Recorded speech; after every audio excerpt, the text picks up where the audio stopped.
we're on day 3 of a deep space battle, and it's been red alert on that ship, and all you can see is red lights, and you just haven't left the bridge for 3 days.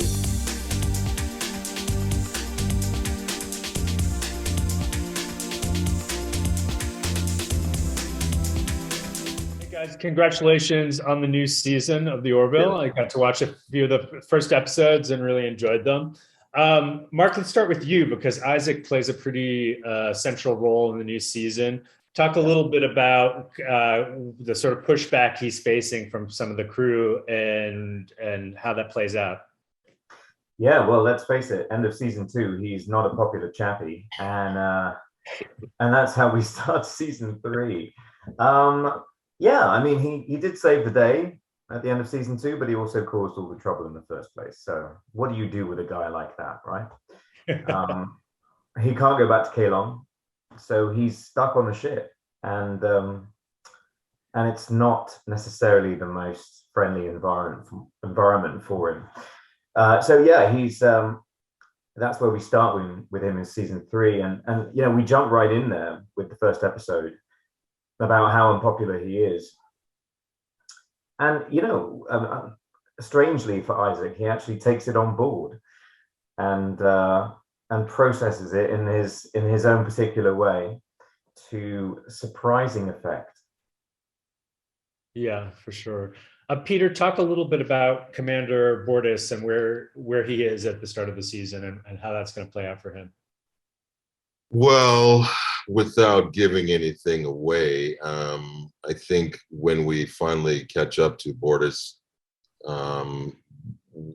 it's like right now he's kind of in the peripheral, you know what I mean? Because there's a different plot line that's being explored. But I think when we finally catch up to the Macfarlane family, we find them right smack dab in the middle of where we left off with them, which goes to show it's great writing that,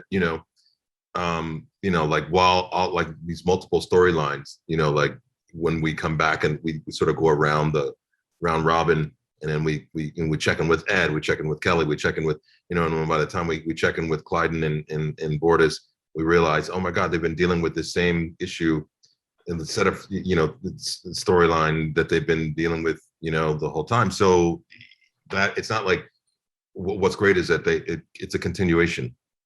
And like the story just gets deeper and deeper and deeper. And for those who have been, following the show, like they know what's going on with the two of them domestically. So I think we're gonna dig triple down on it, like just get, deeper and deeper and deeper into that storyline. Then that's all I can really say. Because I mean, if I say anything, I mean, it's insane. It's insane. I can't say anything either. Yeah, where it goes. That's a good tease. So Chad, say a little bit about where Clayton is and where he's going this season. Well, I mean, you're going to come into it with like, hey, it's game night. It's family game night. So all is well, in Macfarlaneville. You know what I mean? But I think you also know what that means. I'll stay like that forever. It's a setup. It's a setup. I mean, not even the roller coaster just creeping up. Not even that. It doesn't. It's just all of a sudden we're at the top of the peak and heading down, man. So, but you do find us in a pretty comfortable place of like, it feels like, yeah, we found our rhythm together on the ship and we made it through some really harsh times and we're still a connected family unit. And, let's just enjoy each other. And then the upside hits the fan. So for each of you, why don't you tell us, if you're looking back on this season, filming it, it could be something on screen, it could be something off screen. What's been the most memorable thing that you experienced that you'd have looking back on the season? Man, I can't give anything away. I could just say, from A to Z, A being the zaniest, just silliest, laugh out loud stuff you can imagine, to Z being the most powerful, dramatic stuff that I've ever done on the show. And I can just say I get to relate to Isaac, and that was a blast, man. Yeah, we have a great couple of scenes coming up. we got some good, we got some really, really good ish coming. So that was great to be able to rock with Mark. And yeah, those are the kind of highlights, because I don't want to, obviously we can't give anything away, but well, it could be something behind the scenes. It doesn't have to be something. Yeah. Let's see.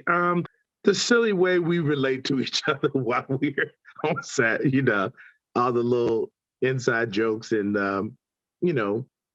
everybody is clever and witty and quick-witted, and so stuff like that. Yeah, Peter. Yeah. No, go ahead, Mark. You were going to say. Well, I was going to say, it's amazing how the feeling on set and backstage is genuinely affected by what we're filming at the time. So if we're like, if we're on day 3 of a deep space battle and it's been red alert on that ship, and all you can see is red lights, and you just haven't left the bridge for 3 days, then that's going to affect the sort of the cabin fever aspect of that environment. But then again, if much later down on the season, we shoot some things that feel very kind of festive, and there's a party atmosphere going on, and that's infectious. It's great. You start to muck about a bit backstage, a bit too much perhaps, but it's a relief to be able to have that after quite emotionally intense and draining periods shooting. Yeah, I feel like when we're deep in those block shooting bridge battle days, and it's the fatigue, we're 10 hours in. I think when the wheels start to wobble and people start to get squirrely, I think that's my favorite, because we all sort of take, not, like, I don't think it's a conscious choice to be like, oh, I'm going to be the funny guy. But I feel like, if there's because the crew, they're busting their hump, and they're there, and everyone's working real hard, and like we're in the 11th hour and we're trying to get something, over and over in multiple takes, and I just feel like we just sort of innately, entertain the room, or we just like things come out like filter free. Things just start pouring out of our mouths. For the most part, Peter. Yeah. It's a different time now. We do have to. I know, but that's always the fun part. It's like, do I have to go to HR? I mean, is HR going to approve what I just said? Exactly. But I feel like it's a camaraderie. Like we're there for each other, and we're keeping each other afloat. Especially when in the thick of it, like, and especially when there's very tedious, like days of block shooting coverage, trying to get stuff. And I just feel like that's where the funny comes out, man. People just start to lose their minds. And, we kind of keep each other entertained, because some of us got to go on a field trip. Yeah. So that was fun. We got to hang out with each other. And that was cool. That was really cool. We took we flew together, and and then we were on location, and we bonded. We really bonded. It was great to hang with the crew. With this show, in that location we were in. With this show, you either stay on the ship for an episode or you get sent down to the planet. I mean, that's right. That's how it kind of tends to work. So that dictates what you're going to be doing for that episode. Right. Yeah. And who you'll be hanging around with. No, we definitely. You guys get to work with a little-known actor, director, producer named Seth MacFarlane on the show. Talk a little bit about your experience working with him, maybe something advice he gave you about your character, about your career, anything. Just so much for each of you can just share a little moment about the experience with Seth. I'm gonna give it to you mine real quick. I come in and we're about to do this scene, and we're in the cabin. And it just hit me, I was like, I said, Seth, man, you carrying all of this on your shoulders, man. do you ever feel, I mean, does it ever get overwhelming for you? He said, nah, right now I'm trying to figure out whether you guys should have real martini glass or should you should Mocklands have those? That's what I'm thinking about right now. And that's, you know, that's just how he is. You know, he's so specific and pretty spot on, and always the wheels always turning. But I can tell you that when you hit it, you couldn't ask for a more effusive person. You know, the little boy jumps out because it's exciting for him, and it's been a dream for a long time. So when we breathe life into these characters in a way that just gets him open, that's some cool. That's really cool for me. And he's not that like milky cool, like, yeah, okay, moving right along. No, he lets you know.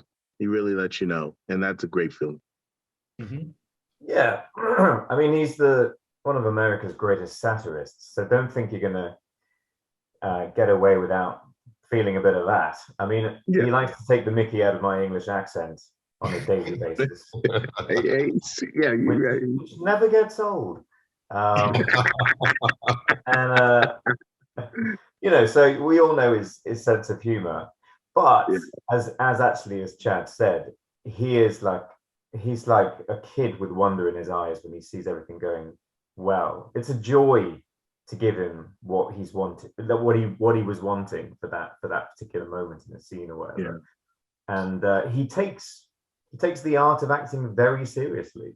And you know, when he finds it in others, he lets them know, which I think is great.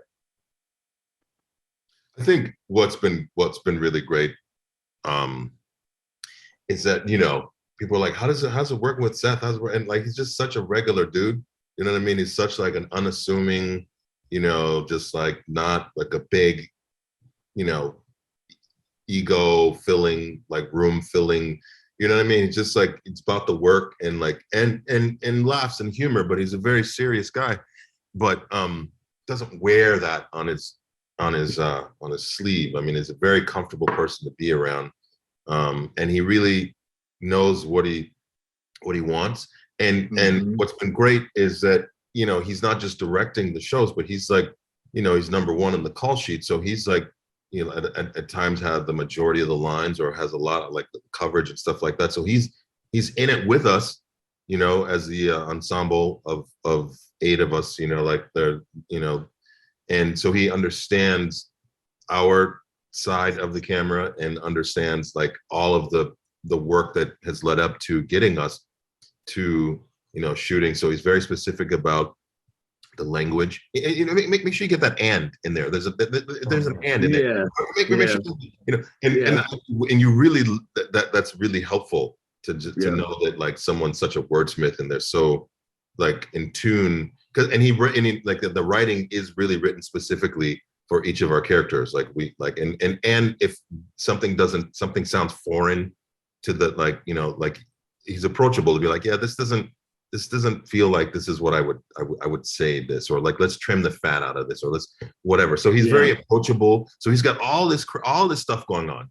You know what I mean? Like, and like when they're doing camera setups, you kind of just want to leave him alone because his phone's ringing and people are asking questions, stuff like that. But he really, sometimes he'll escape and hide with us where like no one will know where to find him, because he also needs to prepare and wants to be in it too. So you kind of like have to help him, let him not forget, but just, you know, like let him be one of us sometimes, and like let him, you know, not have that million things, and let him just focus on the martini glass and have those, you know, like those conversations, you know, because it is like a lot of hats to be juggling, and he's very present and aware of all of it, you know. So that's really cool to have that kind of leadership, I guess, you know, to just, you know, in like any question that you have, if the answer is not readily available, it certainly will be, you know, in short order. It'll be there, you know, soon. And I think he's really appreciative of, you know, questions and things that we bring to the table. Probably to a certain extent, but Yeah, I Okay. mean, yeah. I mean, I think it helps keep it all going. It's inspiring.